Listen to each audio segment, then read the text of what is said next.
তালিবানের সঙ্গে সুসম্পর্ক কেন চাইছে ভারত? গত 15 মের ঘটনা। পররাষ্ট্রমন্ত্রী এস জয়শঙ্করের সঙ্গে আফগানের পররাষ্ট্রমন্ত্রী আমির খান মুক্তাদির ফোনালাপ হয়েছে। সেদিন সন্ধ্যাতেই জয়শঙ্কর এক্সে লেখেন, সন্ধ্যাবেলায় ভারপ্রাপ্ত আফগান পররাষ্ট্রমন্ত্রী আমির খান মুক্তাদির সঙ্গে খুব ভালো কথাবার্তা হলো। 1999 সালের পর ভারত সরকারের কোনো মন্ত্রী তালিবান কোনো মন্ত্রীর সঙ্গে এরকম প্রকাশ্যে যোগাযোগ রাখেননি। এছাড়াও আফগান পররাষ্ট্রমন্ত্রী আমির খান মুক্তাদির ভারত সফর। দিল্লিতে আফগান দূতাবাসে তিনি একটি সংবাদ সম্মেলন করেন, কিন্তু সেখানে মহিলা সাংবাদিকদের ঢুকতে দেওয়া হয়নি। তালিবান সরকারের কোনো মন্ত্রীর এটাই ছিল প্রথম ভারত সফর। তাই এই ঘটনায় সমালোচনার ঝড় উঠেছে। বিতর্ক শুরু হতেই পররাষ্ট্র মন্ত্রক বিবৃতি দিয়ে জানিয়েছে, গতকাল অর্থাৎ 11 অক্টোবর দিল্লিতে আফগান বিদেশমন্ত্রীর সাংবাদিক বৈঠকের বিষয়ে বিদেশ মন্ত্রকের কোনো হাত নেই। কিন্তু প্রশ্ন উঠছে, তালিবানের নারীদের প্রতি কঠোর নীতির কথা আগে থেকেই জানা থাকলেও ভারত কেন আগেভাগে এমন বৈষম্যমূলক অনুষ্ঠানের বিরোধিতা করেনি? এখন প্রশ্ন হলো, কেন ভারতের সঙ্গে তালিবানের সম্পর্ক ঘনিষ্ঠ হচ্ছে? কোন প্রয়োজনে এই দুই দেশ কাছাকাছি আসছে? আসুন সেটারই পোস্টমর্টম করি আজকের এই ভিডিওতে।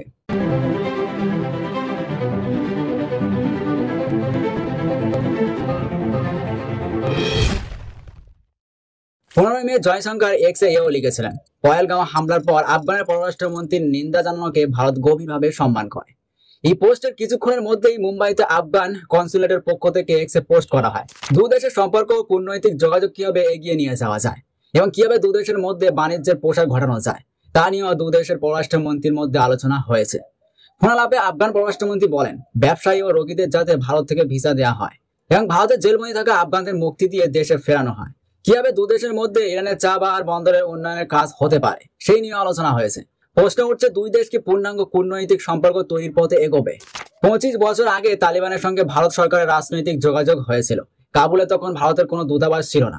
তবুও সে সময় পররাষ্ট্রমন্ত্রী জসওয়ান্ত সিং তার আফগান কাউন্টার পার্ট মোল্লা ওয়াকিল আহমেদ মুক্তাওয়াকিলকে ফোন করতে বাধ্য হয়েছিল। তার কারণ হলো, ইন্ডিয়ান এয়ারলাইন্সের একটি যাত্রীবাহী বিমান IC-814 চিন্তাই করে নিয়ে যাওয়া হয়েছিল কান্দাহার এয়ারপোর্টে। সে সময় পণবন্দি করা ওই যাত্রীদের মুক্তি দিতে ছিনতাইকারীদের সঙ্গে ভারতের আলোচনার মধ্যস্থতা করেছিল তালিবান। এছাড়া অতীতে ভারত তালিবানের সঙ্গে কোন রকম সম্পর্ক তৈরিতে আগ্রহ দেখায়নি। তাই দুপক্ষের মধ্যে টেকনিক্যাল ও কূটনৈতিক স্তরে একাধিকবার কথাবার্তা হয়েছে।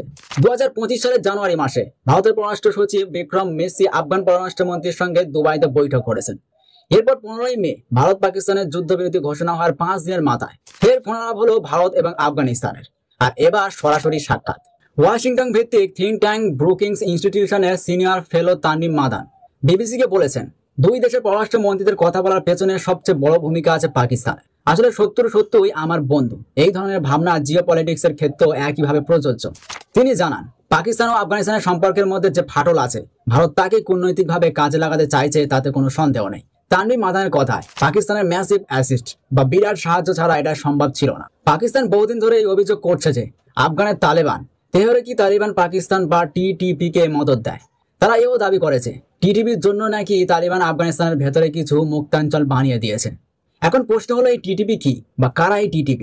TTPর ফুল ফর্ম তেহরিকি তালিবান পাকিস্তান। এটি একটি গোষ্ঠী যারা পাকিস্তান সরকারকে উচ্ছেদ করতে চায় এবং ইসলামী শাসনতন্ত্র কায়েম করতে চায়।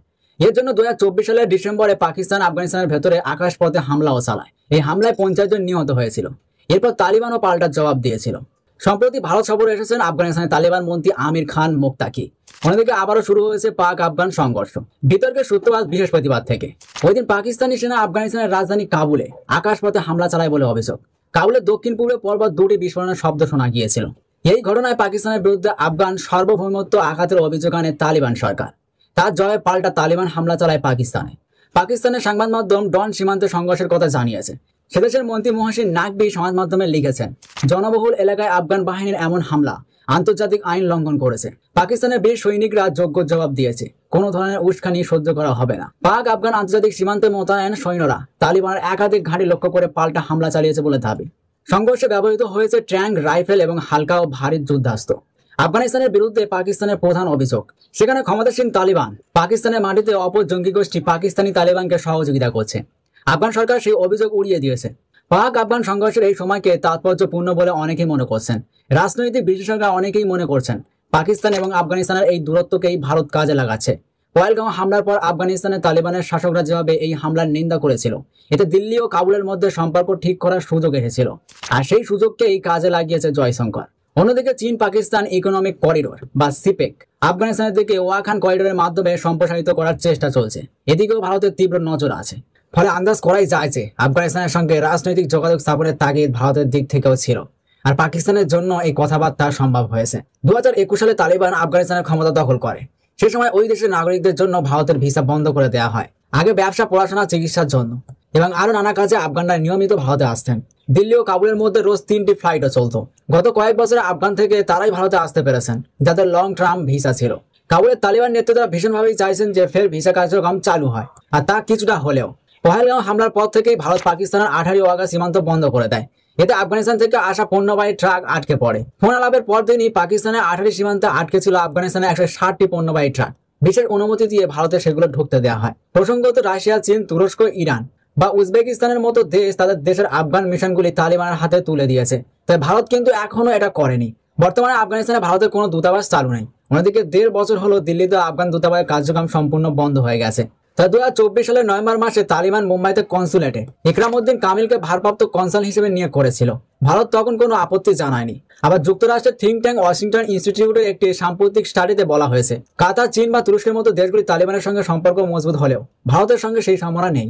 এমনকি যুক্তরাষ্ট্রের থিঙ্ক ট্যাঙ্ক ওয়াশিংটন ইনস্টিটিউটের স্টাডিজের তালিকায় পাকিস্তানেরও 5 নম্বরের নাম রয়েছে, কিন্তু ভারতের নেই। উল্লেখ্য, সময়ে সময়ে তালিবানদের বিরুদ্ধে নারী স্বাধীনতা খর্ব করার অভিযোগ উঠেছে। এ প্রসঙ্গে ভারতের অবস্থান কি হবে তা নিয়ে প্রশ্ন উঠছিলই। এখনো পর্যন্ত কোনো পশ্চিমা দেশ তালিবানকে তেমন একটা জায়গা দেয়নি, কারণ সমাজে নারীদের ভূমিকা নিয়ে তালিবানের নীতি, যেমন নারীদের ঘর থেকে না বেরোতে দেয়া, শিক্ষায়, কর্মক্ষেত্রে, খেলাধুলায় যোগদান না করতে দেয়া।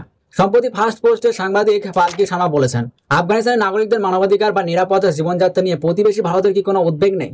নিশ্চয়ই আছে, তিনি স্পষ্ট করে বলেন। কিন্তু ভারতের জনগণের নিরাপত্তা ও ভালো থাকাটা নিশ্চয়ই ভারতের কাছে বেশি গুরুত্ব পাবে। এটাই স্বাভাবিক, আর এখন ঠিক এটাই হচ্ছে। যদিও পালকি শামা ভারতের মুখপাত্র নন, তবু তার পর্যবেক্ষণ এখানে প্রণিধান